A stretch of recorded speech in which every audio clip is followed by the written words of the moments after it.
Bapak, Ibu, dan saudaraku yang dikasihi oleh Tuhan, Shalom. Shalom. Apa kabar semuanya?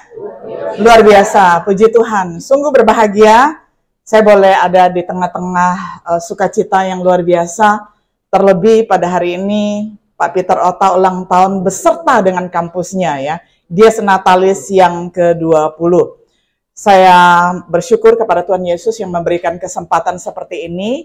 Dan bersyukur juga untuk kesempatan kepada seluruh Civitas Akademika STT Victory beserta stakeholders-nya untuk kesempatan yang sangat indah dan penuh dengan apresiasi seperti ini. Baik, saya tidak akan berlama-lama, saya akan mulai mempresentasikan apa yang sudah saya persiapkan. Saya sudah berjanji tidak akan lebih dari 1 jam, jadi kalau sudah ditarget 45 menit, pasti saya akan melakukannya ya. Kita akan membicarakan tentang isu-isu gender, merekonstruksi teologi feminis untuk mengambil keputusan etis, menabiskan pendeta ataupun pemimpin perempuan. Kita masuk ke next slide di bagian latar belakang. Kita mau melihat bahwa isu-isu gender ini bukan hanya merebak di kalangan agama seberang ya, tetapi juga menjadi isu yang sangat santer terdengar di kalangan Kristen. Jadi sudah next slide ya. Oke, di full kan slide-nya. Dan ini boleh menjadi pembicaraan yang masih hangat sampai sekarang ini walaupun sudah dimulai dari beberapa dekade yang lalu. Nah, masyarakat yang menggagas gerakan yang memperjuangkan hak-hak berbias gender ini sebenarnya sudah dimulai berabad-abad ya. Dan kemudian sampai pada saat ini adanya denominasi atau sinode yang masih ambigu ataupun mempunyai beberapa pilihan, yakni menabiskan pemimpin atau pendeta perempuan atau tidak, begitu ya. Jadi ada yang tidak, ada yang iya. Dan perbandingannya bagaimana? Perbandingannya masih banyak yang belum menabiskan pendeta perempuan ataupun pemimpin perempuan. Makanya hal ini sangat penting untuk dibicarakan. Ketika Pak Peter ya menghubungi saya sebenarnya kalau boleh jangan di bulan Maret gitu karena saya sedang sangat-sangat sibuknya di bulan Maret. Kalau boleh sih saya bilang bulan depan. Tapi Pak Peter ya sangat pandai di dalam bernegosiasi. Katanya, Bu, ini adalah momen yang istimewa. Dia senatalis. Wah, kalau begitu saya tidak bisa menolak ya. Nah, jadi karena pertama isunya, karena kedua adalah sahabat lama saya yakni Pak Peter yang kami walaupun sudah sama-sama ya saling kenal sejak 17 tahun yang lalu ketika STT Victory masih di Lewi, di Legenda Wisata. Terus kami dipertemukan juga di Israel, padahal rombongannya beda nih ya. Beliau memimpin rombongan, saya ada di dalam rombongan yang lain, tapi tiba di Laut Mati di dekat Qumran ya. Kami saling say hello-helloan begitu ya, bayangkan ya betapa indahnya masa lalu, 17 tahun yang lalu ya, waktu berlalu begitu cepat. Nah, oleh karena itulah saya ada di sini ya, mengingat karena kebaikan-kebaikan Tuhan. Nah, nggak bisa keluar ya, saya sebenarnya menulis tentang feminis radikal, studi kritis Alkitabiah, itu sekitar 20 tahun yang lalu ya, kalau slide bisa ditampilkan, Bapak Ibu bisa melihat apa namanya gambarnya begitu, tapi kalau memang belum bisa ditampilkan, ya nggak apa-apa. Buku ini diterbitkan di Kalam Hidup ya, karena STT Jeffrey Jakarta itu mempunyai satu induk yakni Jaffray ya, Robert Alexander Jaffray. Dia mendirikan Kalam Hidup, mendirikan STT Jeffrey Makassar dan juga Jakarta, dan kemudian mendirikan GKII yakni Gereja Kemah Injil Indonesia.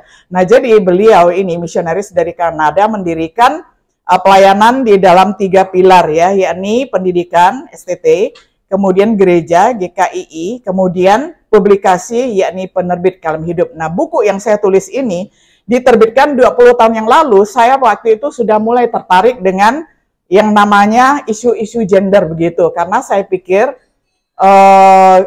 masih banyak ketimpangan di dalam gereja sehingga perempuan tidak diberdayakan sebagaimana mestinya.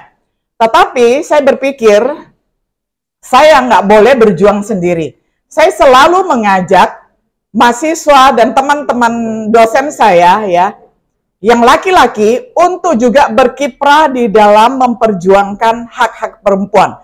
Karena kalau saya sendiri sebagai seorang perempuan yang berjuang untuk kaum saya perempuan, orang bilang ya pantaslah perempuan membela perempuan ya, perempuan membela kaumnya sendiri. Tapi kalau di sini yang bergerak adalah laki-laki ya, seperti Pak Peter yang sangat senang menghadirkan saya untuk membicarakan hal ini. Nah, itu adalah contoh dari teolog ataupun pemimpin laki-laki yang sangat pro kepada perempuan, kepada feminis begitu. Nah, saya suka mempunyai rekan yang seperti itu. Karena apa? Karena kalau laki-laki yang memperjuangkan feminis begitu ya, memperjuangkan perempuan, dia tidak akan dicap memperjuangkan kaumnya sendiri. Jadi ini berlaku cross gender begitu ya. Nah, itu alasannya mengapa saya sangat dengan sukacita berada di sini ya. Ini contoh buku masih bisa didapatkan di penerbitan Kalam Hidup ya. Nah, next slide. Ada contoh buku juga yang judulnya itu biasanya nyerempet ya. Misalnya perempuan selalu dituduh ataupun dari judulnya atau mungkin judul dengan isi beda begitu ya. Isinya itu memang pro kepada perempuan tapi judulnya ya supaya menarik dibuat seperti ini ya, perempuan sumber dosa gitu ya. Nah, jadi kita akan tertarik akhirnya, emangnya perempuan sumber dosa begitu ya. Nah, jadi makanya beli buku dan kemudian akhirnya membaca. Nah, ini adalah salah satu contoh dari latar belakang kenapa sering sekali kita melihat perempuan masih menjadi subordinasi ataupun dianggap manusia kelas 2. Kemudian buku yang berikutnya yang menjadi berkat juga bagi saya, next slide. Itu adalah buku tentang 10 kebohongan yang diberitahukan gereja kepada perempuan ya, yang dikarang oleh Jelly Grady ya. Nah, Jelly Grady ini memberitahukan kepada gereja bahwa selama ini gereja ditipu oleh banyak teolog yang tidak bertanggung jawab. Jadi dia menuliskan ada 10 kebohongan yang diberitahukan gereja kepada perempuan ya. Kalau nanti wifi-nya lancar ya bisa lihat bukunya. Nah, saya tidak akan menunggu itu muncul baru saya lanjutkan gitu karena mengefisienkan waktu.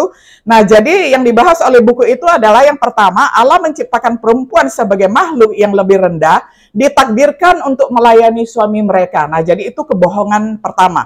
Kebohongan kedua yang dimuat di dalam buku itu adalah perempuan tidak diperlengkapi untuk mengambil peran kepemimpinan dalam gereja. Kebohongan yang ketiga yang ditulis di dalam buku itu adalah perempuan tidak boleh mengajar atau memberikan khotbah kepada laki-laki di dalam pertemuan gereja. Lalu kebohongan yang keempat adalah seorang perempuan harus memandang suaminya sebagai imam dalam rumah tangga. Yang kelima, seorang laki-laki perlu menutupi seorang perempuan dalam aktivitas pelayanan. Ya, kebohongan keenam, perempuan yang menunjukkan mutu kepemimpinan yang kuat akan mendatangkan bahaya serius bagi gereja. Masih di dalam buku yang sama, kebohongan yang ketujuh adalah perempuan lebih mudah ditipu daripada laki-laki. Kebohongan kedelapan, perempuan tidak lengkap atau efektif secara spiritual tanpa seorang suami dan anak-anak.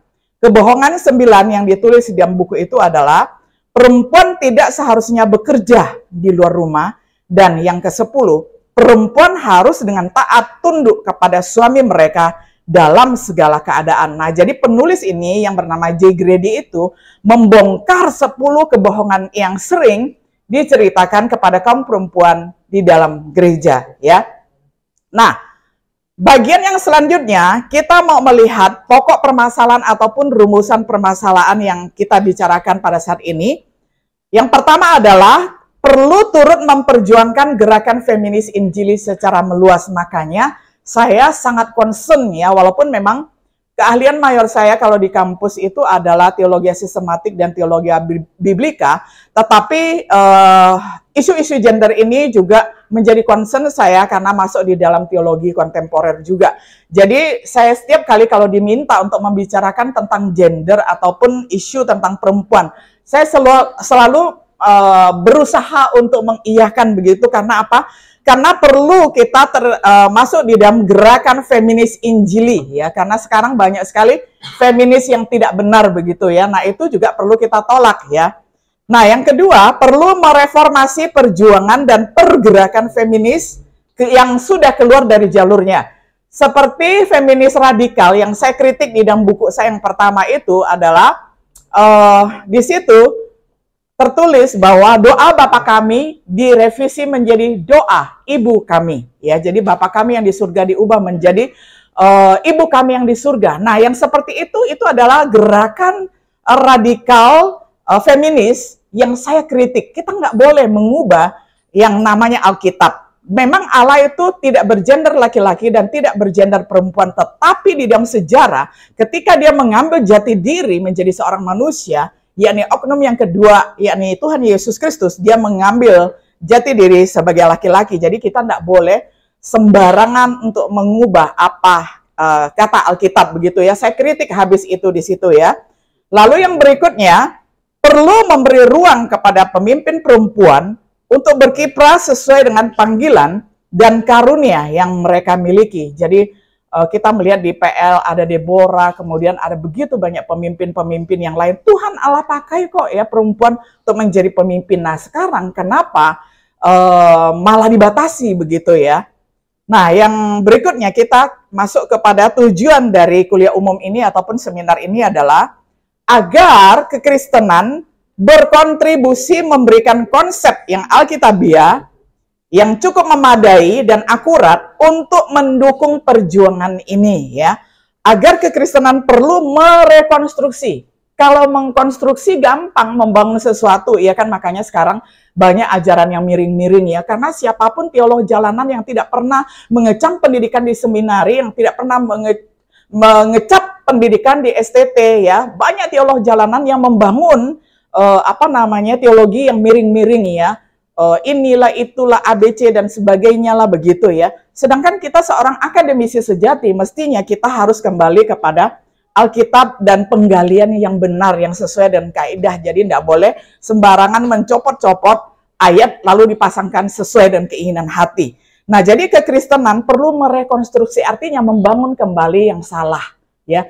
Kita perlu merevisi yang salah itu. Nah, ini tujuan dari seminar kita. Ya, jadi kita mau merekonstruksi teologi feminis yang miring-miring begitu ya, menjadi teologi feminis yang tegak lurus ya, seperti yang diajarkan oleh Alkitab, yang menjunjung dan mempraktikkan isu kesetaraan gender ya.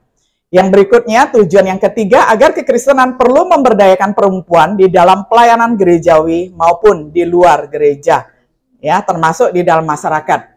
Nah, sekarang kita masuk ke dalam bagian yang kedua, yakni landasan teoritis ataupun kerangka berpikir, yakni merekonstruksi teologi feminis Alkitabiah.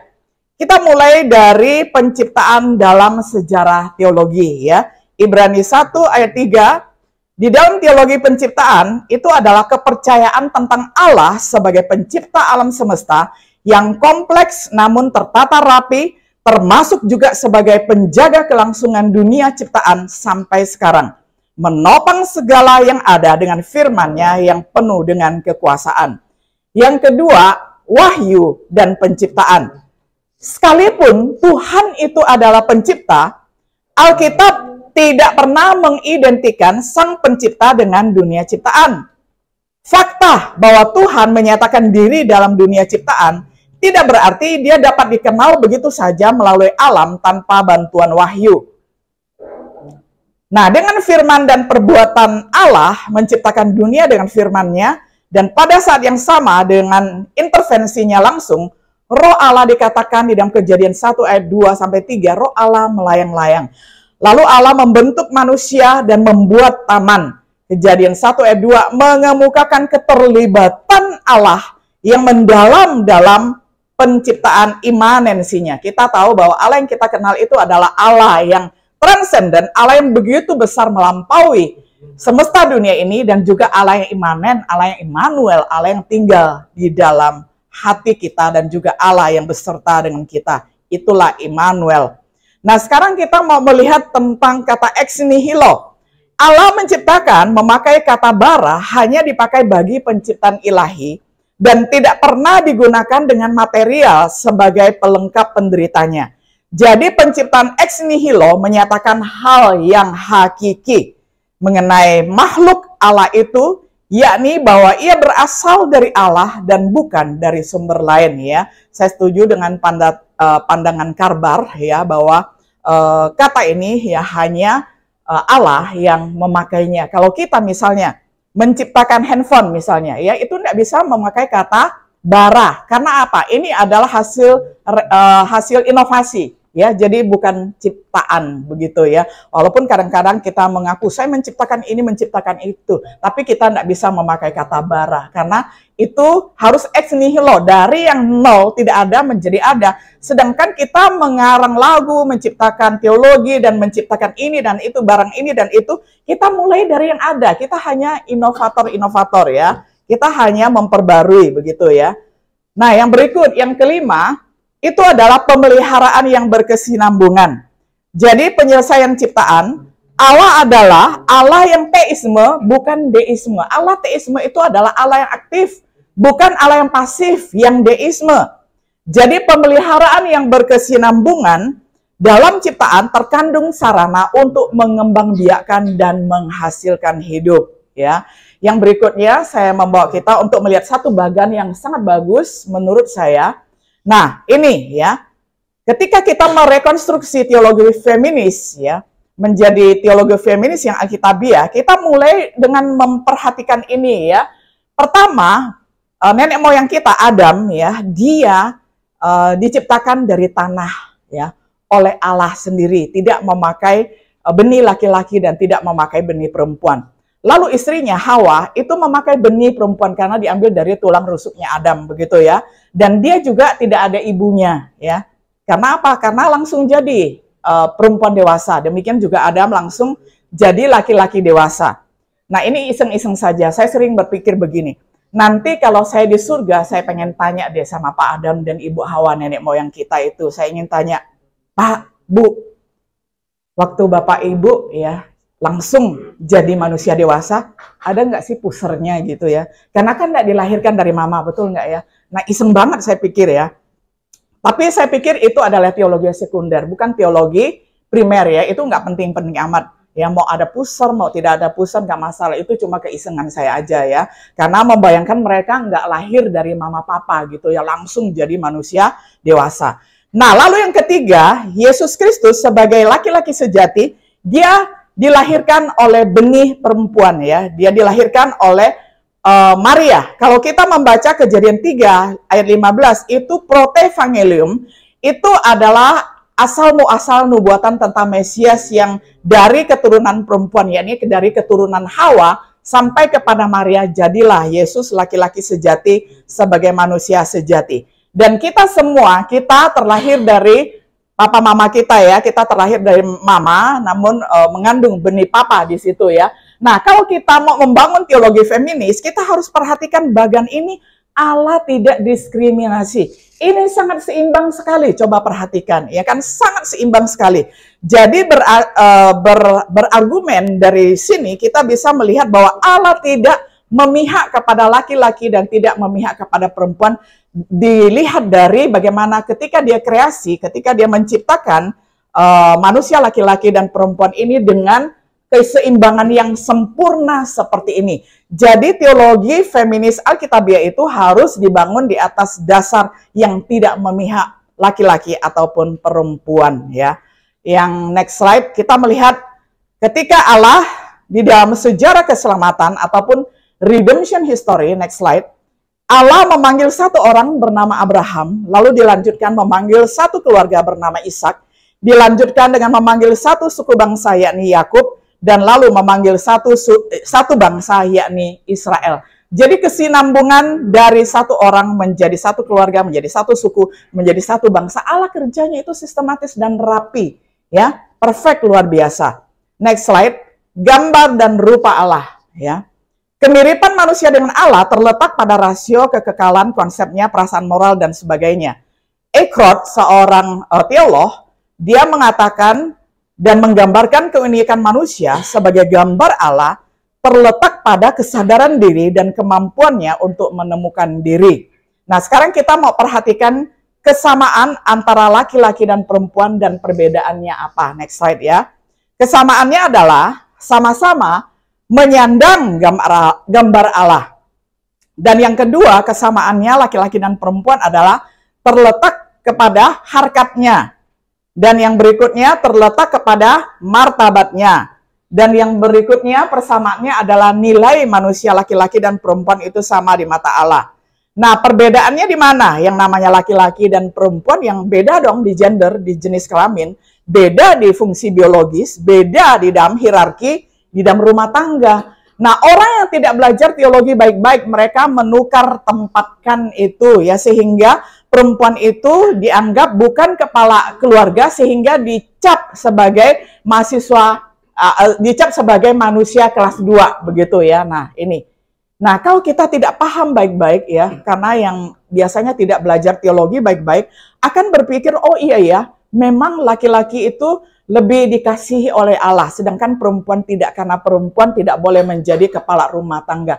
Siapa bilang kalau suaminya meninggal, kan yang menjadi kepala rumah tangga itu tetap adalah perempuan ya. Nah, tetapi kalau ada suaminya, Allah yang mempunyai hak istimewa untuk mengangkat laki-laki supaya tidak bentrok. Kalau di dalam keluarga ada 2 kepala gimana ya? 1 kepala aja repot, apalagi 2 kepala, kan begitu ya. Nah, jadi hierarki ini tidak boleh ditukar tempatkan dengan kesamaan dan perbedaan laki-laki dan perempuan ya. Karena perbedaan ini bukan menandakan perempuan itu subordinat, tetapi itu hanya hierarki ataupun tugas di dalam rumah tangga. Dan hal ini kita sejajarkan di dalam pandangan teologis bahwa Allah menciptakan perempuan itu sebagai penolong, bukan berarti siapa yang lebih tinggi derajatnya, bukan. Yes, perempuan sebagai penolong laki-laki di dalam Kejadian 1 ayat 27, yang disinggung itu adalah kodrat perempuan sebagai gambar Allah ya, sama derajatnya dengan laki-laki. Sekarang sebagai penolong, bukan kodratnya yang disinggung ya. Jadi kalau perempuan sebagai penolong laki-laki, bukan menyinggung tentang perempuan itu lebih tinggi, begitu. Bukan, kadang-kadang ada orang yang khotbahnya sembarangan. Dikatakan, perempuan itu ya penolong laki-laki. Siapa yang kuat katanya? Yang kuat kan pasti yang penolong, kan berarti perempuan lebih tinggi. Saya bilang itu juga tafsiran yang sesat ya. Itu tafsiran yang salah. Yang dimaksudkan dengan penolong di sini adalah penolong ketika Adam tidak bisa misalnya melahirkan. Ya penolongnya pasti perempuan, karena Tuhan menciptakan itu satu unit, satu pasang ya. Nah, jadi perempuan diciptakan sebagai penolong laki-laki itu adalah untuk melahirkan keturunan di muka bumi ini. Bukan berarti martabatnya yang ditolong, ya nilainya, harkatnya dan sebagainya. Bukan kodratnya yang disinggung, melainkan apanya? Melainkan ikatan relasi suami istri. Karena apa? Karena ketika suami dan istri ya disatukan oleh Tuhan, itu satu unit ya, itu bukan lagi 2. Nah, di dalam ikatan relasi itulah perempuan disebut sebagai penolong. Yang berikutnya, penolong yang sepadan. Saya setuju dengan Wenham ya, saya kutip pendapatnya Wenham. Dalam hal apa Adam perlu ditolong? Penolong yang sepadan tidak menunjuk pada jati diri perempuan, melainkan secara fungsional melengkapi kekurangan Adam, yakni kemampuan Adam terbatas yang tidak bisa melahirkan anak itu tadi ya. Nah, jadi saya setuju dengan Wenham ya. Jadi bukan kodratnya, oh laki-laki lebih rendah atau lebih tinggi kodrat ataupun martabat, harkat dan nilai. Tidak. Allah menciptakan laki-laki dan perempuan itu image of God, imago Dei ya, satu rupa dan satu gambar dengan Allah. Itu yang harus dipegang ya. Nah, jadi disinilah tidak ada alasan untuk mendiskreditkan perempuan. Lalu dalam hal apa Adam perlu ditolong? Ketika manusia belum banyak di muka bumi, maka tugas Adam adalah beranak cucu dan bertambah banyak. Maka disinilah Hawa menjadi partner bagi Adam untuk melahirkan keturunan yang memenuhi bumi ya. Berikut, konteks budaya. Sekarang kita maju kepada bagian C, yakni Yesus dan perempuan. Kita melihat konteks budaya. Kalau tadi kan perjanjian lama ya, sekarang perjanjian baru kita lihat. Konteks Yesus hidup ya, budaya perjanjian baru. Konteks budaya di zaman Yesus, para perempuan dipisahkan dalam bagian lain selama ibadah publik berlangsung di Bait Allah. Jadi kita lihat di PL ya sudah dibicarakan bahwa laki-laki dan perempuan diciptakan imago Dei ya, image of God, segambar dan serupa Allah. Tapi di perjanjian baru prakteknya kita lihat ternyata laki-laki dan perempuan dipisahkan lagi di sini ya. Perempuan tidak boleh ibadah bersamaan dengan perempuan ataupun ruangnya sama. Duduk seperti kita ini nggak boleh. Haram ini, nggak muhrim ya. Haram ini ya. Nggak boleh seperti ini ya. Jadi perempuan itu di pelataran luar, laki-laki boleh di dalam begitu. Nah, lalu di dalam zaman budaya konteks Yesus, perempuan tidak boleh duduk di bawah kaki para rabi. Rabi ini kan laki-laki ya, guru, untuk memperoleh pengajaran seperti kaum laki-laki. Ya, jadi kalau kita lihat bagaimana Yesus memperlakukan Maria dan Marta yang boleh duduk di bawah kakinya, itu adalah sebuah terobosan yang luar biasa. Lalu mereka tidak boleh menyentuh laki-laki yang bukan anggota keluarganya ataupun bukan muhrimnya. Jadi seorang perempuan hanya boleh memegang papanya atau suaminya atau adik laki-lakinya. Di luar itu haram ya. Nah, jadi inilah konteks budaya yang berlaku pada saat zaman Yesus. Yang berikutnya, ketika kesalahan perilaku seksual terjadi, misalnya di dalam Injil Yohanes pasal 4 itu, fokus hukumannya bukan pada kaum laki-laki ya. Masih ingat ya, ada seorang perempuan yang ketangkap basah sedang berzina katanya. Menurut saya sih itu tangkap kering ya, karena apa, nggak disiram kan pakai air ya. Jadi sebenarnya kedapatan begitu ya, artinya kedapatan sedang berzina. Nah, tapi masalahnya kenapa hanya perempuan yang diseret? Laki-lakinya mana? Emangnya bisa berzina seorang diri kan gitu ya. Nah, disitulah kita lihat bahwa hukum PL mewajibkan hukuman mati bagi pezina laki-laki dan perempuan. Namun suatu standar ganda yang berpihak pada kaum laki-laki secara halus menyusup ke dalam kasus hukum ini di dalam praktik Yahudi abad pertama ketika Yesus melayani. Nah, dalam pengajarannya, Yesus menempatkan tanggung jawab atas nafsu seksual dan perzinahan pada kaum laki-laki. Lihat, satu terobosan lagi. Kalau dulu ya, di dalam konteks budayanya di zaman Yesus itu, yang disalahkan di dalam kasus ataupun skandal perzinahan, pasti perempuannya yang diseret. Tetapi Yesus ketika mengajar di bukit, ketika mengajar di mana-mana, dia memperingatkan muridnya yang laki-laki. Ini sebuah terobosan yang luar biasa. Inilah yang disebut dengan ajaran yang sangat revolusioner ya. Ajaran yang beda sekali dengan zamannya. Yesus tidak memperingatkan para muridnya tentang perempuan, tetapi tentang mereka sendiri, yakni laki-laki. Karena murid Yesus 12 orang itu adalah laki-laki. Yesus tidak mengizinkan kaum laki-laki untuk menceraikan istrinya secara sewenang-wenang. Hal ini merefleksikan penghargaan terhadap perempuan. Nah, dalam praktiknya yang berlangsung di dalam pelayanannya, Yesus menghancurkan berbagai tabu yang berhubungan dengan kontak asosiasi antara laki-laki dan perempuan. Di dalam rombongan dia berjalan keliling, dia banyak disokong ya oleh para perempuan. Yesus tidak ragu-ragu menyentuh dan disentuh oleh perempuan. Yesus mengizinkan seorang perempuan yang bereputasi buruk untuk mengekspresikan kasihnya dengan mengurapi kakinya, bahkan kepalanya juga ya. Dan bercakap-cakap dengan perempuan di pinggir sumur Yakub. Nah, Yesus berbicara kepada perempuan Kanaan juga. Dia membenarkan Maria yang duduk di dekat kakinya untuk mendapatkan pengajaran. Dia memperlakukan Maria dan Marta sebagai sahabat-sahabat dekatnya. Para perempuan adalah saksi kebangkitannya dan menjadi pemberita kabar baik pertama. Yesus tidak pernah merendahkan kaum perempuan. Ia justru memperlakukan mereka dengan penuh penghargaan. Ini adalah tindakan yang luar biasa di dalam konteksnya pada zaman dia melayani. Yesus menghargai perempuan, berfokus pada pemerintahan Allah. Ia mengundang setiap orang yang mendengarkan dia untuk bergabung dalam pekerjaan besar. Pembebasan yang Allah mulai melalui dia. Meskipun Yesus tidak memunculkan seruan penumbangan secara revolusioner terhadap praktik patriarkal yang sudah begitu kuat tertanam di dalam budaya Yahudi, melalui praktiknya dia sungguh membukakan pintu-pintu bagi peran-peran baru dan kebebasan baru bagi kaum perempuan dalam pelayanan gerakan Injil dan Perjanjian Baru, secara diam-diam mendokumentasikan masuknya para perempuan melalui sebagian pintu-pintu itu ya. Saya kutip tulisan Witherington, sangat bagus sekali tulisannya, Women in the Earliest Churches ya. Nah, kemudian kita beralih kepada Paulus. Kita melihat bagaimana perlakuan Paulus dengan perempuan.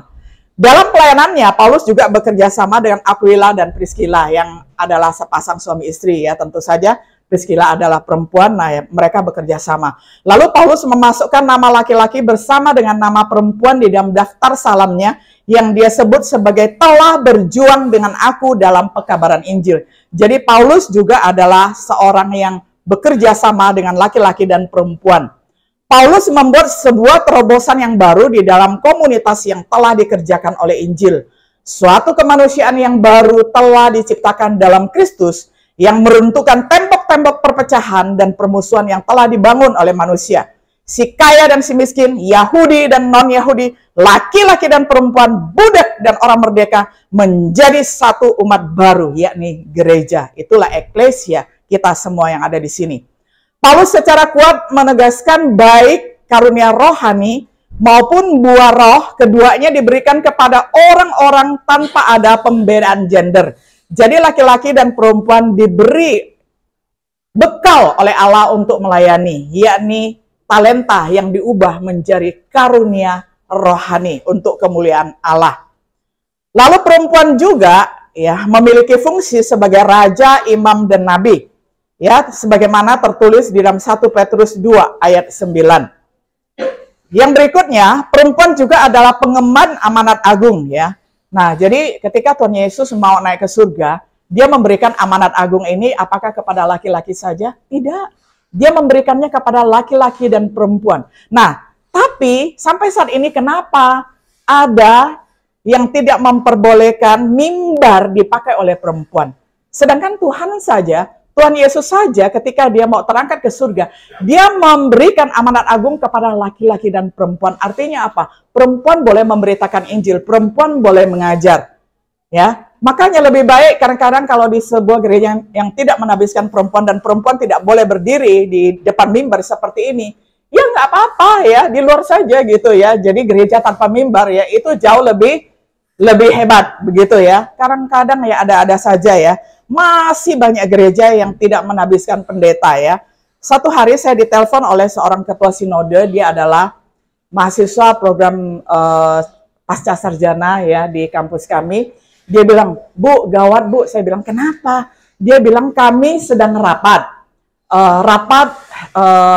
menentukan apakah di gereja kami, di sinode kami, karena dia seorang ketua sinode, akan boleh menabiskan seorang perempuan atau tidak. Bu, tolong dong ayat-ayatnya. Dulu waktu Ibu jelaskan di kelas, saya lupa tulis ayatnya," katanya. Ya ampun, saya bilang dalam keadaan gawat darurat, baru telepon saya seperti ini. Ya udahlah ya, saya pun jawab dia dengan beberapa argumen dan juga ayat-ayatnya saya beri. Dan akhirnya dia sebagai seorang ketua sinode, akhirnya di bawah pemerintahan dialah akhirnya perempuan akhirnya ditabiskan jadi pendeta ataupun pemimpin gereja. Luar biasa, ini sebuah terobosan juga. Dan kalau kita lihat, nggak usah jauh-jauh, di Jabodetabek saja masih banyak kok ya gereja yang tidak memperbolehkan ada penabisan seorang perempuan. Ya itu rugi sebenarnya, karena sebenarnya jumlah jemaat yang terbesar di muka bumi itu adalah perempuan. Jadi salah sekali kalau tidak menabiskan seorang perempuan sebagai pemimpin ya. Yang berikutnya, hierarki rumah tangga. Nah ini bagi yang tidak belajar teologi, tidak bisa melihat ada keterkaitan ini. Ketika Tuhan Allah memberikan tanggung jawab kepada suami sebagai kepala keluarga dan istri sebagai anggota keluarga, lihat relasinya ya, lihat korelasinya, lihat hubungannya, hierarki institusi gereja. Yesus ya, ketika dia menjadi manusia, dia adalah manusia laki-laki, dia kepala gereja. Dan keluarga-keluarga yang ada di dunia ini adalah anggota gereja. Coba lihat ya, mengapa Tuhan Allah mengangkat laki-laki menjadi kepala keluarga? Karena ada kaitannya dengan Yesus sebagai kepala gereja. Karena kedua institusi ini didirikan langsung oleh Allah sendiri ya. Jadi Allah mendirikan dua institusi langsung, yakni keluarga dan gereja. Lihatlah korelasi ini ya. Jadi orang yang tidak mengerti ini, makanya teologinya menceng ya. Yang berikutnya, keputusan etis menabiskan pendeta perempuan ya. Kalau kita mau revolusioner, kita harus kuat dulu ya. Seperti mahasiswa saya itu yang telepon saya itu tadi, dia harus memperkuat dirinya sampai di jenjang menjadi ketua sinode, baru dia bisa mengambil keputusan, ya kan? Kalau kita masih menjadi pengikut, ya nggak usah terlalu revolusioner. Karena apa? Nanti kita yang tertendang keluar begitu ya. Jadi ikuti dulu peraturan ADART sinode, tata tertib gereja, tata laksana gereja begitu. Kalau kita sudah mempunyai cukup kuasa, mempunyai cukup banyak pengaruh, baru kita membuat revolusi begitu ya. Nah, kalau belum cukup kuat, misalnya masih mahasiswa S1, belum pelayanan, tiba-tiba mau merombak suatu gereja, jangan dulu ya. Jangan nanti saya yang disalahkan ya, karena sudah mengikuti seminar itu langsung mau revolusioner seperti Yesus ataupun Paulus. Jangan dulu. Harus punya kuasa dulu, baru kita bisa mengadakan revolusi. Kebanyakan anggota gereja di seluruh dunia adalah perempuan, jadi berilah kesempatan pendeta ataupun pemimpin perempuan untuk melayani bersama pendeta laki-laki. Laki-laki dan perempuan adalah teman pewaris kasih karunia Allah. 1 Petrus 3 ayat 7. Demikian juga kamu, hai suami-suami, hiduplah bijaksana dengan istrimu sebagai kaum yang lebih lemah. Hormatilah mereka. Lemah di sini adalah bukan harkatnya, bukan nilainya, tapi secara fisik ya. Nah, hormatilah mereka sebagai teman pewaris dari kasih karunia, yaitu kehidupan, supaya doamu jangan terhalang. Nah, supaya doa laki-laki jangan terhalang, hargai dan hormati dan sayangi perempuan ya. Laki-laki dan perempuan adalah mempelai perempuan Kristus. Nah, jadi kita sementara di dunia ini gender laki-laki ya laki-laki, perempuan ya perempuan ya. Jangan mengantri di negeri Gajah Putih di Thailand ada 1.000 orang lebih 1 tahun untuk transgender.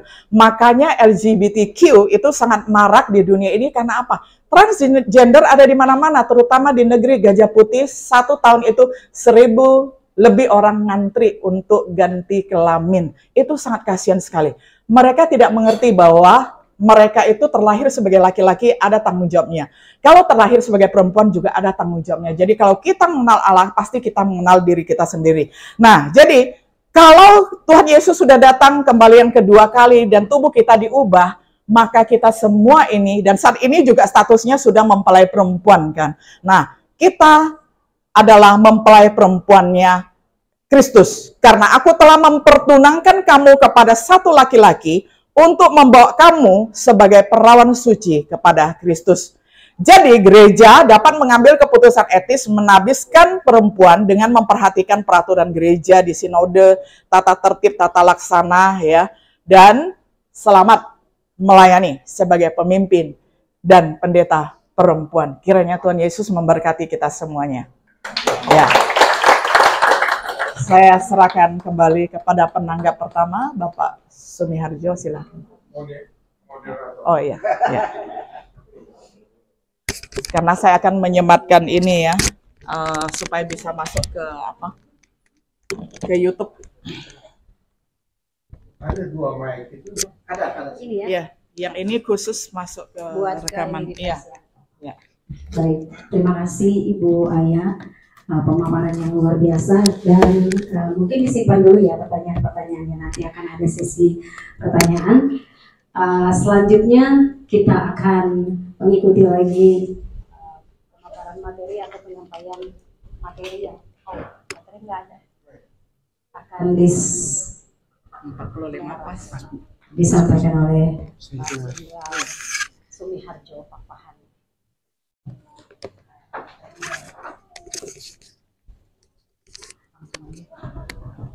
Kalau kancing ini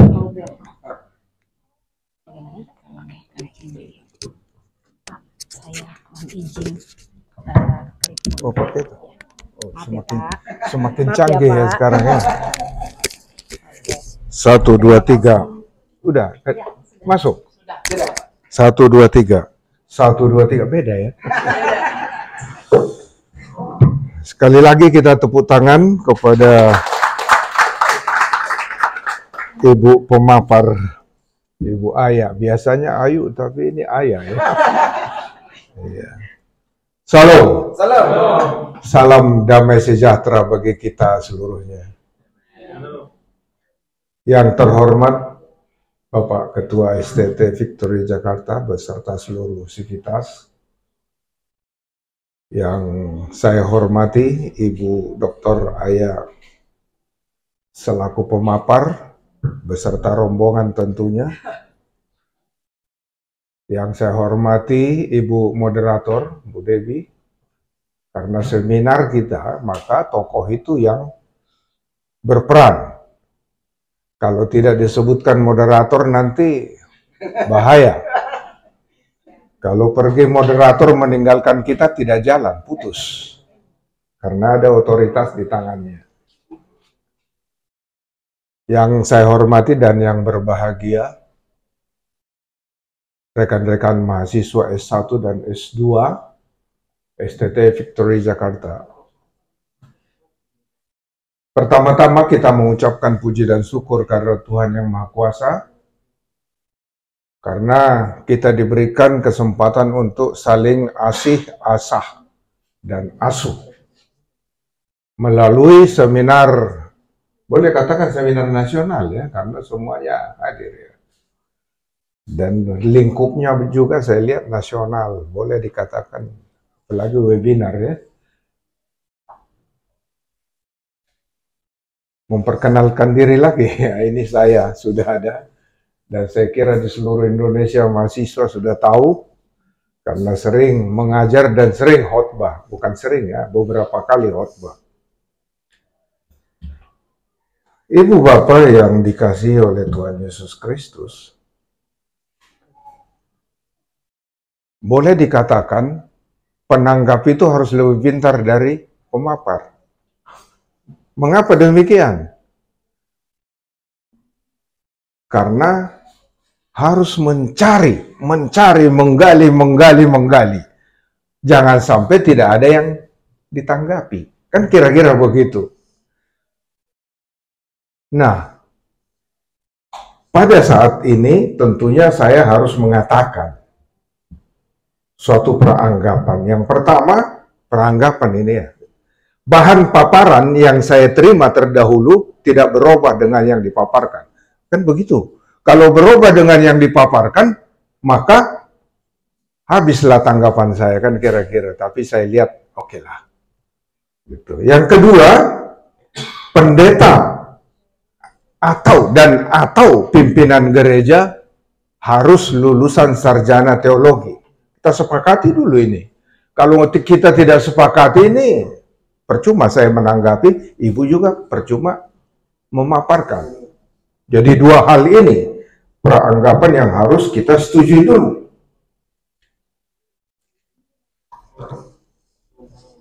Apa yang disampaikan oleh ibu pemapar, perspektifnya, menurut saya perspektif Alkitabiah. Jadi tidak terbantahkan, sulit untuk ditanggapi. Tetapi tadi pemapar itu kan selalu pintar untuk mencari celah. Karena bahan ini saya terima 1,5 bulan lalu. Ya Pak Pendeta ya, 1,5 bulan lalu. Jadi saya 1 bulan saya pelajari paparannya Ibu. Apa yang di hati Ibu, saya memahami. Jadi tidak terbantahkan. Dan biasanya nanti di akhir seminar ini, bisa pemapar dengan penanggap itu tidak cakapan. Karena pasti terjadi suatu ketersinggungan. Maka kita peranggapkan yang ketiga, ini adalah hanya batas akademika. Tidak ada masuk ke dalam hati. Kan gitu kira-kira. Ya Pak Ketua STT ya. Itu.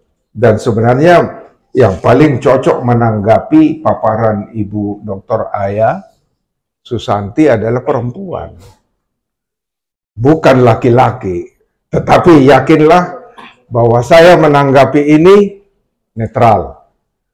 Sama juga netral nanti, mana ini? Sama netralnya Pak Pendeta Victor Otta di dalam menanggapi nanti, tapi nanti penanggap yang kedua ya. Ini gimana ini? Saya harus cari bahan saya ini.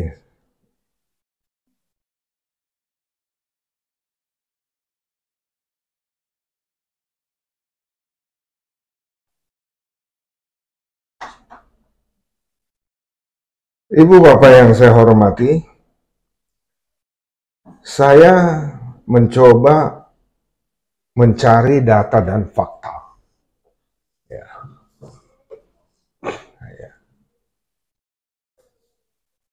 Biasanya gereja-gereja yang sangat-sangat strict di dalam memilih perempuan sebagai pendeta dan pimpinan gereja itu yang pertama ya, Gemim.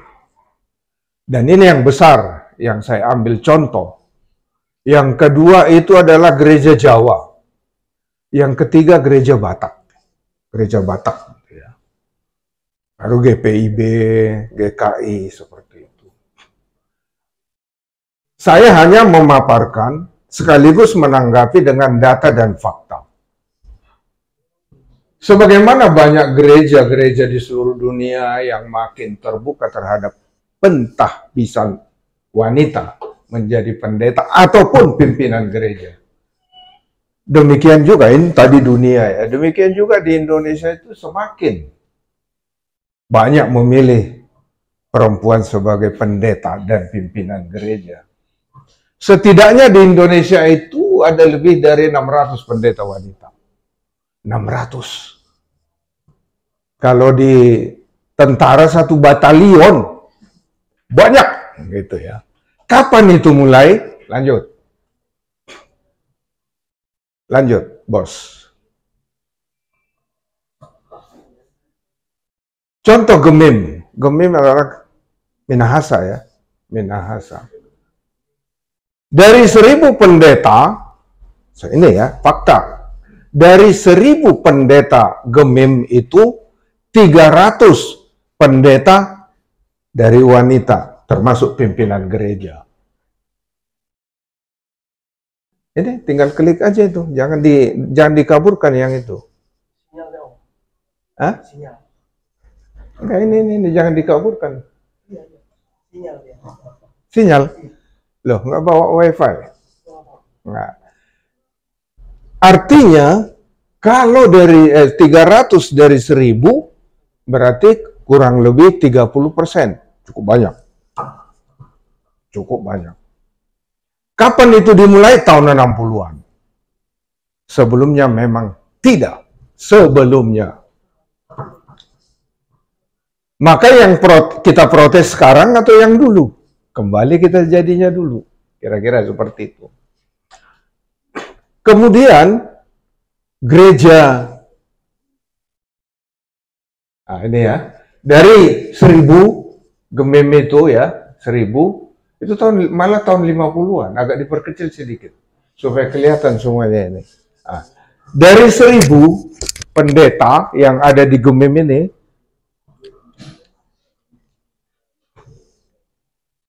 dari 1000 orang pendeta, itu 300 orang pendeta wanita. Demikian juga yang lain. 35%. Ya, sinode-sinode menggunakan perempuan sebagai pendeta dan pimpinan gereja.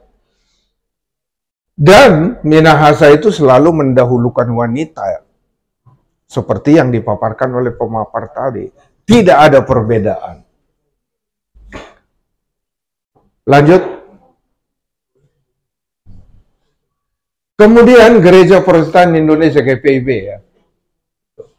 Tahun 60-an baru membuka pintu untuk wanita menjadi pendeta.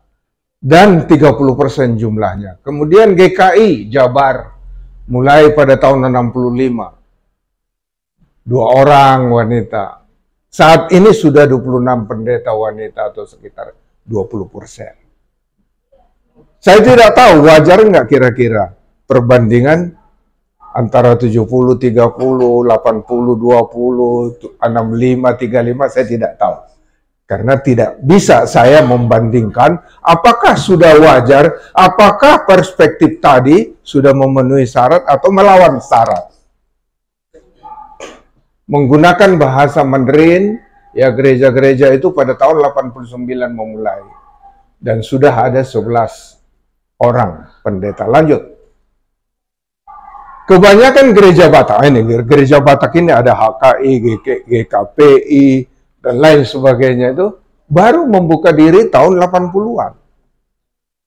Itu pun saat ini ya tahun 80-an ya, termasuk gereja Jawa. Ya. Sudah. Jadi kalau dihitung 80-an sampai sekarang udah 40-an tahun ya. Benar nggak? Ya 40-an tahun ya, berarti sudah semakin maju.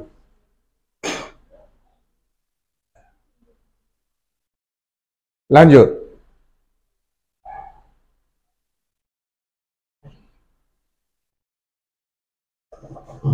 Wah, ini ketika penanggap berbicara ini mocok-mocok ya. Ketika tadi pemapar lancar ini ya, ini ya. Artinya HKBP memiliki pendeta 1648. 277 adalah pendeta perempuan. Jadi 17% ya sekitar. 637 resort. 30 diantaranya dipimpin oleh perempuan. 30 dari sini, saya tidak tahu apakah sudah ini memenuhi, karena di partai politik itu berapa banding berapa ya? Harus ada perempuan, 30%. Jadi 70 laki-laki, 30 wanita. Dari 28 distrik hanya seorang. Nah, sekarang ini sudah 3 orang. Ya.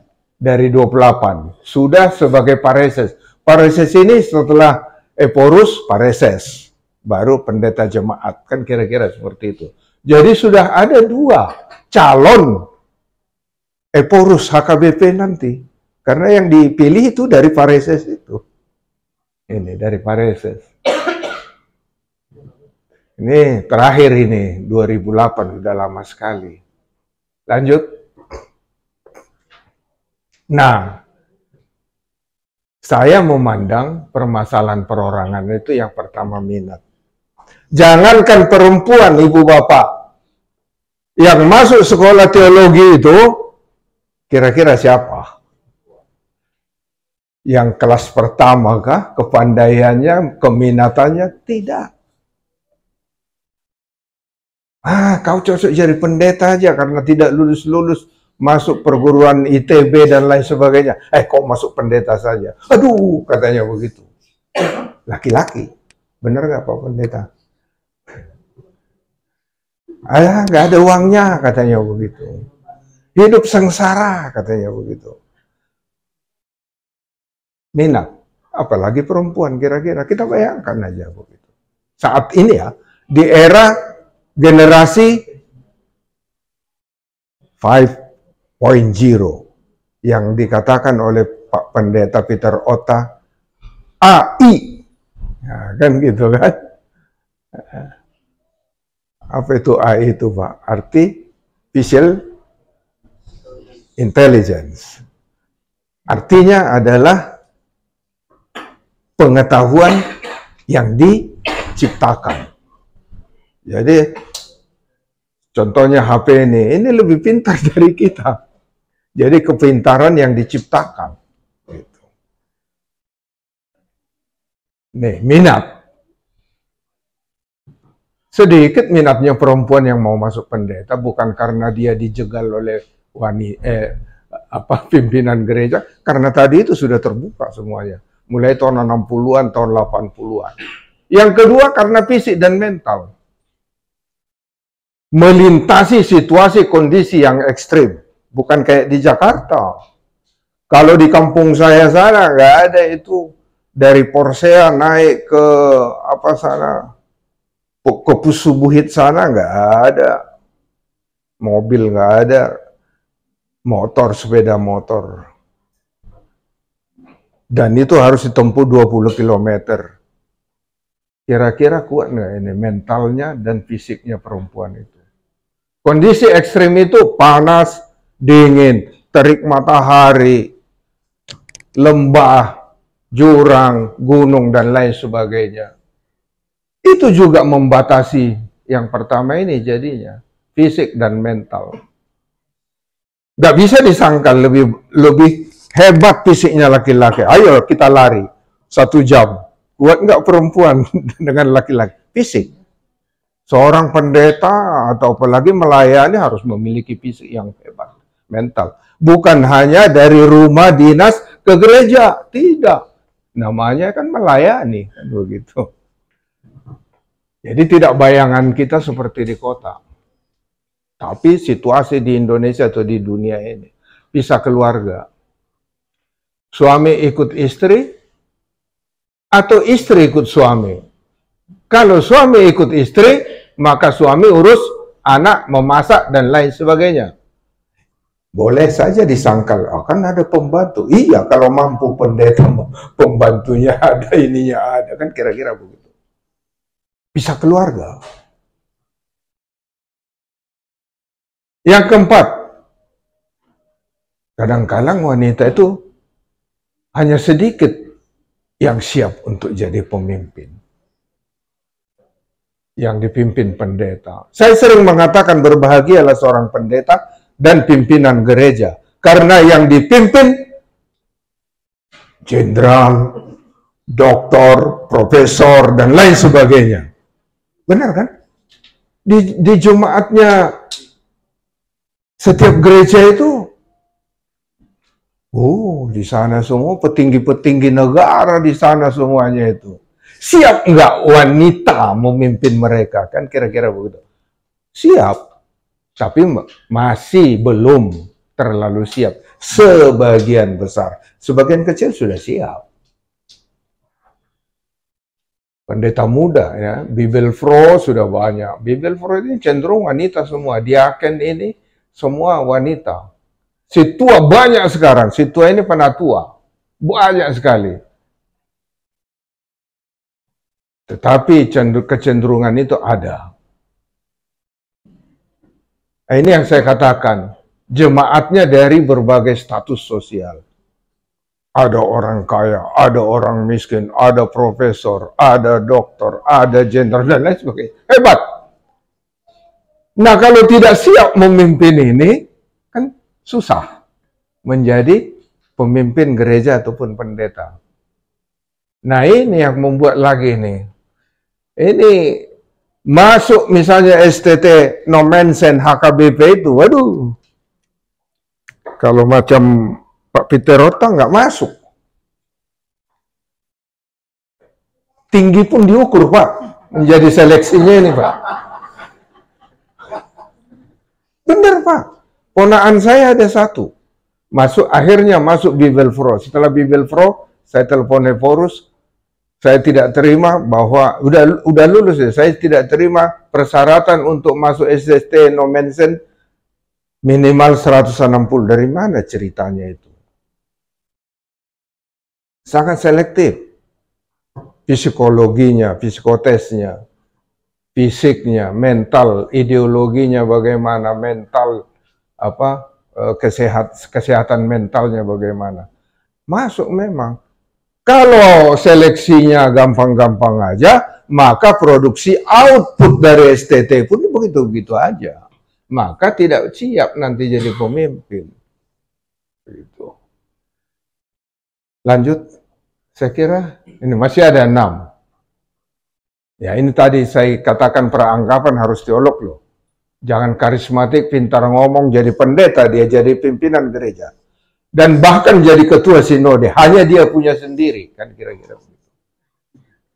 Harus teolog, harus ditabiskan menjadi pendeta. Jenjang karier yang cukup lama untuk menjadi pimpinan gereja itu enggak dianggap misalnya setelah lulus dari STT langsung jadi pimpinan gereja. Dari mana cerita kan gitu. Lama jenjangnya ini.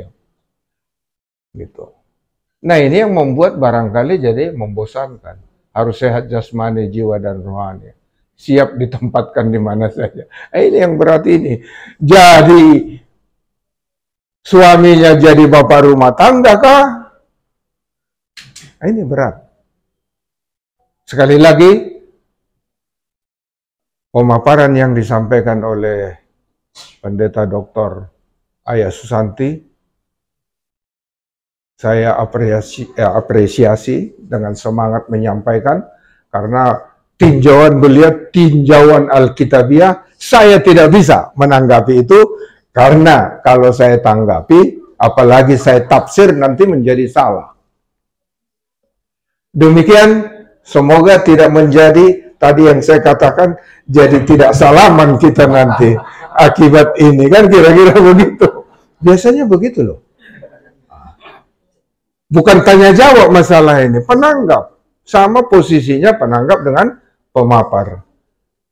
Demikian yang bisa saya tanggapi, kurang lebihnya saya mohon maaf yang sebesar-besarnya, karena saya hanya memaparkan data dan fakta dari sejak tahun 60-an sampai ke tahun 2024 ini, bahwa sudah terbuka semuanya. Tidak ada lagi yang tersembunyi.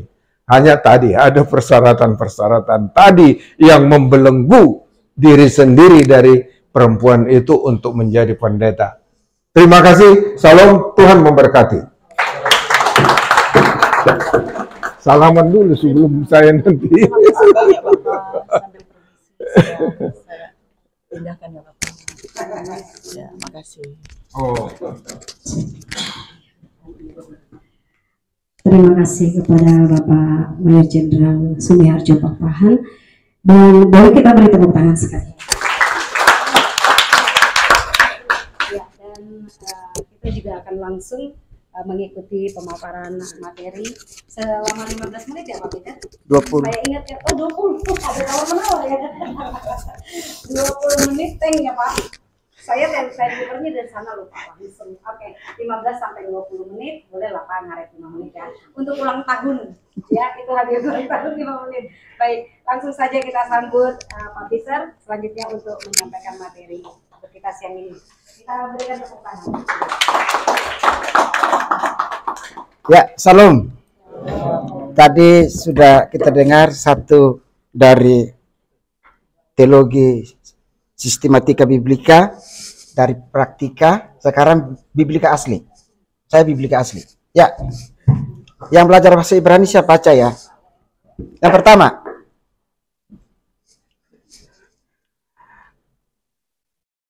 ya, judulnya adalah kita menanggapi. Ya, saya mencoba untuk menanggapi, tapi saya memberikan beberapa hal yang perlu dilihat, yaitu isu gender. Nah, saudara-saudara, yang kita pelajari ada 3. Yang pertama adalah perempuan di Perjanjian Lama. Tadi sudah sedikit dibahas oleh Ibu Aya. Dalam bahasa Ibrani itu ada korelasi yang hebat. Saya yang ngajar bahasa Ibrani, saya sudah sampaikan, belum ada bahasa di dunia yang punya korelasi seperti bahasa Ibrani. Bisa bayangkan, laki-laki itu is ya bacanya, perempuan itu Isa. Ada korelasi yang begitu teologis sekali, karena perempuan diambil dari laki-laki. Nah, memiliki beberapa makna. Yang pertama, seorang laki-laki itu menemukan kepenuhan diri ketika ia berhadapan dengan istrinya yang menjadi mitra hidup seumur hidupnya. Itu yang pertama. Jadi waktu Adam lalu keluarlah Isa, itu berarti ada persatuan abadi sampai maut memisahkan. Yang kedua kita lihat lelaki atau is menemukan kesempurnaan di dalam perempuan atau Isa untuk menambal ketidaksempurnaan dalam dirinya. Makanya pada waktu si Hawa diciptakan dari tulang rusuk, kalau terjemahan biblikalnya kan tulang ris, tetapi terjemahan lebih umum kalau bahasa Ibrani itu separuh kehidupan. Makanya dia berkata, coba ininya dihapus dulu. Dia bilang begini, Sot ethem, masih bisa baca? Mipsahri, naik. Mipsahri weh basar dari dan tubuhku me'asahmiya. Inilah tulang dari tulangku dan daging dari, nah ditambah sedikit, inilah tulang dari tulangku, daging dari dagingku yang diberikan oleh tulangku dari Medan. Ya, ditambah dikit lah. Jadi bisa bayangkan ada suatu kekaguman, setelah dia siuman dari operasi ilahi, lalu dia melihat sosok yang begitu cantik, lalu dia berkata dengan bahasa ini. Oleh karena itu pernikahan di Israel itu selalu berkata, aku menemukan tulangku. Itu di dalam kitab Kidung Agung pasal 7 ayat yang ke-21. Pasal 7 ayat 21. Itu ada di situ. Setiap kali pernikahan di Israel, pada waktu pentabisan dinikahkan, ayat itu yang diucapkan. Kalau kita kan, apa yang dipersekutukan Tuhan tidak boleh cerai. Kalau Israel terbalik. Yang ketiga, tatkala Ishak dilukai, maka jadi kalau laki-laki bentak istri, sebenarnya dia bentak siapa? Dirinya sendiri, karena Ishak keluar dari Ish. Itu maknanya hebat itu. Yang keempat, lelaki berfungsi sebagai penusuk, sakar, atau male, dan perempuan sebagai apa?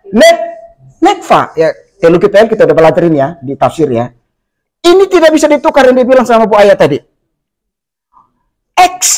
X dan XY mau dioperasi XX jadi perempuan cantik, gak bakalan hamil. Karena Tuhan sudah bilang, male and female, penusuk dan ditusuk itu tidak mungkin bisa berubah. Bisa paham maksudnya? Bahasa Ibrani-nya terlalu hebat. Jujur, orang yang belajar bahasa Ibrani itu ngawur loh, jujur. Ini terlalu hebat bahasa Ibrani-nya. Dia mau operasi secantik apapun, mau kasih kandungan sekalipun, tetap tidak bisa hamil. Karena laki-laki itu syakar, perempuan itu netfa. Tidak bisa ditukar. Yang kelima, perempuan atau Ishak berkodrat sebagai penolong. Apa? Ebenezer. Dan ini kata pertama. Dan kata ini hanya dilakukan atau dicatat oleh Musa 460 tahun before Abraham. Sesudah Abraham adalah kata Esher. Dan Esher ini artinya yang menolong yang tidak bisa ditolong. Contoh, melahirkan. Tadi sudah disinggung oleh Bu Ayah. Laki-laki bisa melahirkan? Tidak bisa. Kalau laki-laki sekarang jadi koki, jadi tukang gunting rambut, perias, banyak. Tetapi yang tidak bisa adalah ini, helper. Di dalam mengandung. Next. Kita lihat perempuan dalam Perjanjian Lama. Ada 3 hal yang tidak boleh dilakukan perempuan. Yang pertama adalah tidak boleh jadi imam. Imamat 21 ayat 4-7. Sehingga kalau kita lihat seperti agama Yahudi atau agama yang Semawi atau Sematik seperti Yahudi, itu kalau mereka ibadah perempuan di belakang, dipisahin. Di tembok ratapan pun demikian. Perempuan di sebelah kanan atau menghadap ke kiri, laki-laki di sebelah kiri atau menghadap ke sebelah kanan. Kenapa? Karena ada ayatnya. Yang kedua, saya akan cepat karena timekeeper-nya udah marah. Yang kedua adalah, next, wanita tidak boleh campur dengan laki-laki saat ibadah. Yang ketiga, nah ini hebat ini. Wanita tidak boleh menjadi saksi di pengadilan. Perjanjian Lama begitu kejam ya. Yeremia 3:20. Tidak boleh. Jadi sedikit-sedikit yang menjadi saksi ya tetap laki-laki. Makanya perempuan dihukum. Nanti kita lihat Yesus dalam Perjanjian Baru. Next. Perempuan dalam perspektif Perjanjian Baru. Nah, saya ambil Maria. Kita tahu bahwa Maria itu memiliki 2 gelar. Ini tulisan jurnal saya yang sudah diterbitkan ya. Yang pertama adalah bahwa Maria secara ibu biologis, mother. Dalam Yohanes pasal yang ke-2, kita lihat bahwa waktu Yesus diajak oleh Maria dengan perkataan mother, tidak terjadi mujizat. Karena Yesus mencoba melihat perspektif kepada orang lain bahwa dari kandungan Yesus lahir. Tetapi itu menggunakan kata mother. Dan Bapak Ibu, kita harus bersyukur bahwa perempuan yang namanya Maria adalah perempuan terseleksi dalam perspektif Tuhan, karena tidak mungkin Tuhan sembarangan memilih perempuan dalam memberikan juru selamat, apalagi tidak perawan. Dan, nah ini yang paling utama, tidak pada jalur janji keselamatan. Berit hak olam. Itu tidak mungkin. Makanya kenapa? Saya selalu bilang, teologi perspektif yang baru yang lagi si Swarta-Swarta itu ngawur itu. Kenapa babi tidak boleh dimakan? Kenapa orang lelehan tidak boleh ibadah? Kenapa A, B, dan C? Karena dijaga dulu intinya. Kalau intinya belum sampai, tidak boleh. Sama dengan waktu kita sebelum mulai. Semalam anak-anak ke sini bersihkan doa segala macam. Tetapi saya bilang tidak boleh ada yang dirubah posisinya. Sampai selesai mau pindah di spanduk segala macam dan mau persoalan. Makanya kenapa Israel begitu ketat? Saya selalu ajarkan. Kenapa cuma hanya gara-gara hanya seorang perempuan memungut kayu bakar di hutan kedapatan dilempari dengan batu. Begitu kejam ke Tuhan? Tidak. Tetapi yang dimaksudkan adalah bahwa karena inti dari juru selamat itu belum sampai. Nah, bagaimana kalau si A itu salah? Salah. Akhirnya fungsi atau yang dimaksudkan juru selamat itu melenceng. Yesus lahir, itu pun masih melenceng. Orang Majus datang salahnya di mana? Yerusalem kan? Sedangkan lahirnya di mana? Bethlehem. Orang Farisi pun sama. Oleh karena itu, semua sistem Taurat harus dijaga sedemikian rupa. Tidak boleh. Makanya jalur keselamatan tidak boleh cacat. Termasuk misalnya kita tahu di seminar bersama dengan sejarah penebusan bahwa kalau bapaknya tidak punya anak, maka adiknya harus mengawini istrinya. Levirat harus dijaga. Kenapa? Karena harus ada pada jalur keselamatan. Yoyakin itu tidak punya anak, harus dirubah. Itu sistemnya. Sekali lagi, harus dijaga sampai inti daripada keselamatan itu tiba baru. Nah, oleh karena itu pada waktu keselamatan sudah sampai di Bukit Golgota, hakikat Tuhan adalah juru selamat kita adalah orang Yahudi jalan dengan Tauratnya, bertemu kita di salib, orang Kristen atau orang suku-suku bangsa proselit, suku-suku bangsa Goyim atau non-Israel sampai kepada salib kita dengan hukum kasih. Maka Yesus merekonstruksi hukum. Kasihilah Tuhan Allahmu dan kasihilah sesama manusia.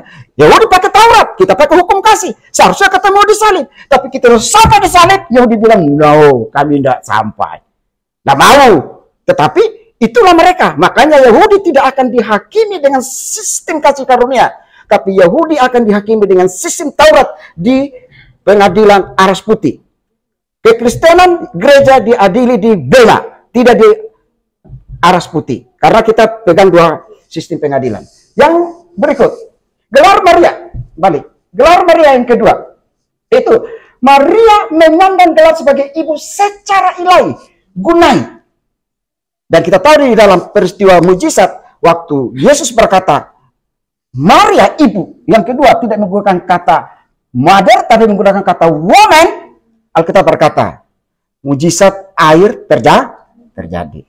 Berikut, perempuan menurut perspektif Yesus. Bapak Ibu, tadi sudah dibahas oleh Ibu Ayah. Yesus itu datang merekonstruksi semua termasuk hukum. Yang pertama, kita lihat percakapan dengan perempuan Samaria. Ini gambarnya. Bapak Ibu, yang pertama kita lihat faktor yang banyak terjadi di situ, itu masalah etnis. Di dalam Alkitab kan jelas ya, orang Yahudi tidak boleh bersentuhan, bercakap dengan orang Samaria. Tetapi Yesus merekonstruksi. Yang kedua, bangsa Israel bangsa eksklusif, betul. Secara pilihan mereka tidak tergantikan. Roma 9 sampai Roma 11. Paulus jelas sekali. Sampai masa interval itu selesai, baru gereja diangkat.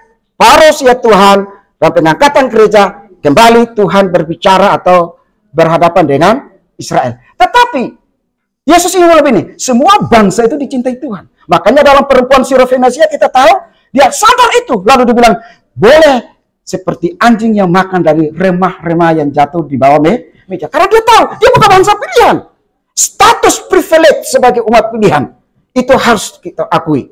Makanya Israel sampai manapun dan sampai berakhirnya zaman ini, semua sejarah dunia berpusat pada sejarah Israel. Dan itulah yang Yesus katakan, dia datang untuk semua bangsa. Yang ketiga, gender. Nah, gender. Bapak Ibu, ini zaman perjanjian lama loh Bapak Ibu ya. Ini zaman dulu. Laki-laki bicara dengan perempuan, waduh. Kemarin siapa ya? Pak Gelora ya? Waktu ke Aceh ya? Ngomong dengan tetangga aja bisa diadili loh. Jadi jangan pikirin zaman sekarang ini kita bisa selamat bawa pacar ke gereja, bawa pacar. Oh, enggak begitu. Tapi Yesus merekonstruksi. Dan Bapak Ibu tahu itu jam 12 loh. Jam di mana orang semua sudah tidur, orang istirahat, panas terik Israel yang kurang lebih 39 sampai 42 derajat. Dan datang siang-siang malu-malu, Yesus ada di situ. Dan Yesus ini merubah sistem ini. Termasuk sistem budaya. Yaitu bahwa laki-laki tidak boleh sama dengan perempuan. Yesus bilang tidak.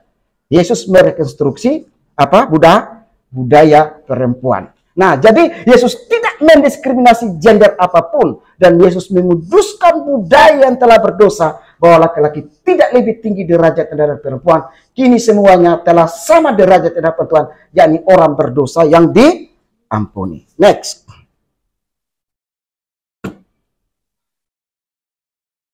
Yang kedua, tadi sudah disebutkan Ibu Aya juga.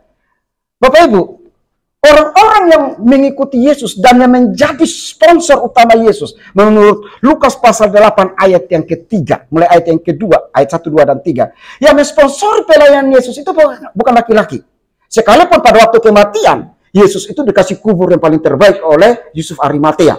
Tetapi sepanjang Yesus dalam pelayanan, yang mensponsori dan yang mengikuti sampai Yesus mati di Bukit Kalvari adalah perempuan. Dan kita mencatat, waktu Yesus bangkit bukan Petrus yang pertama.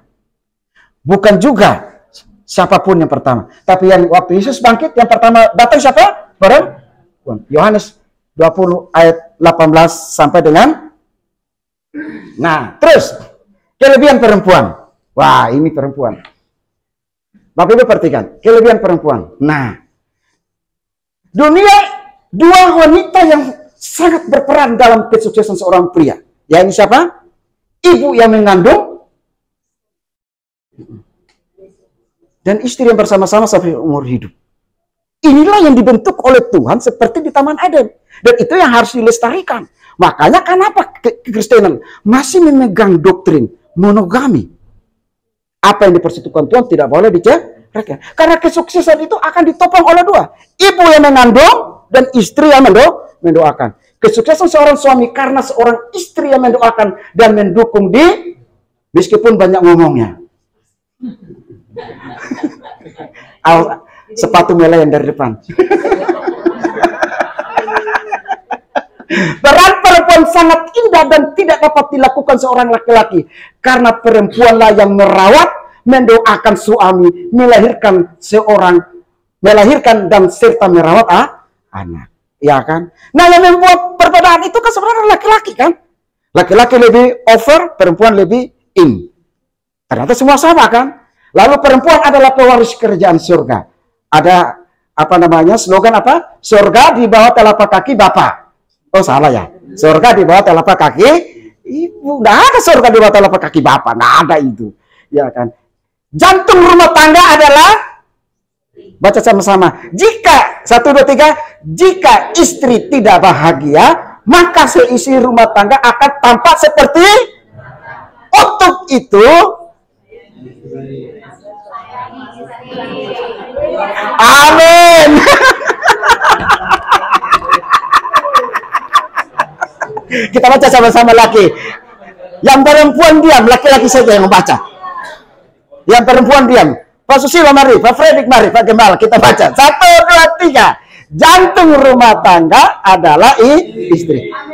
Jika istri tidak bahagia, maka seisi rumah akan tampak seperti neraka. Untuk itu, sayangi istri agar suasana rumah seperti di amin laki-laki. Termasuk Peter Ota.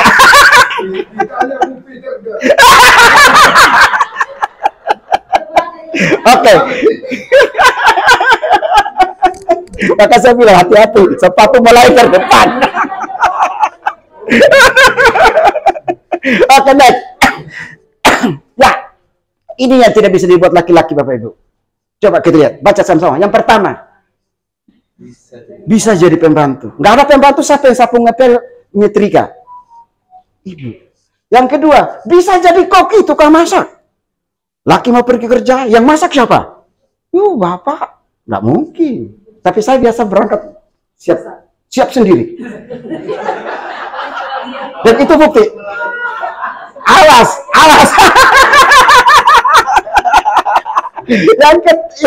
Yang ketiga, bisa jadi guru les. Bapaknya nggak ada, bagaimana anaknya? Siapa yang kerja PR-nya? Ya namanya bisa semua, matematika bisa, bahasa Inggris bisa, semua bisa itu. Ibu hebat. Yang keempat, bisa jadi suster. Nah, Noi kan puji Tuhan nggak jadi diopname ya. Tadi pagi saya masih gendong, tetapi ya tetap mau mamanya, nggak bisa mau bapaknya. Ya kan. Sampai saya bilang, memang mama lebih enak apa sih dari bapak? Tetapi mau mamanya, nggak bisa mau bapaknya. Yang kelima adalah bisa jadi istri yang cakap. Ya kan. Ya, kasihlah hadiah kepada istri sekali-sekali.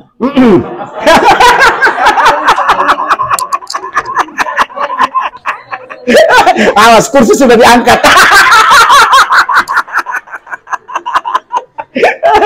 Bisa jadi tukang belanja, ya kan? Mengajar dia bidang apa saja, atur keuangan, atur gaji sekian, persepuluhan segini, persembahan begini, uang sekolah begini, uang les, uang ini. Siapa yang atur? Istri. Lalu apa lagi? Bisa tetap berkarya. Banyak kan perempuan sudah jadi pemimpin ya. Lalu jam kerja dari mana? Buka mata sampai. Kalau laki-laki udah pulang bilang, mak capek mak. Tapi perempuan belum bisa gitu loh kalau belum selesai. Benar Bapak Ibu? Ibu-ibu? Ya benar. Jam kerja dari buka mata sampai cuti tidak ada, gaji dan bonus tidak ada. Itu yang paling mengerikan. Cuti nggak? Benar nggak ibu bilang, Pak hari ini saya cuti kerja ngurus rumah tangga? Nggak mungkin ya. Dia kasih bonus ya sekali-sekali ya. Oke. Amin. Ya, kesimpulan Alkitab. Alkitab tidak pernah mempertentangkan.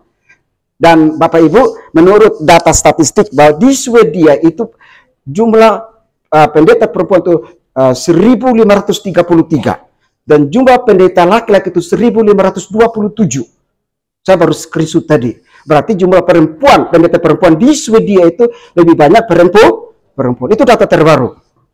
Akhirnya seperti yang dikatakan Alkitab.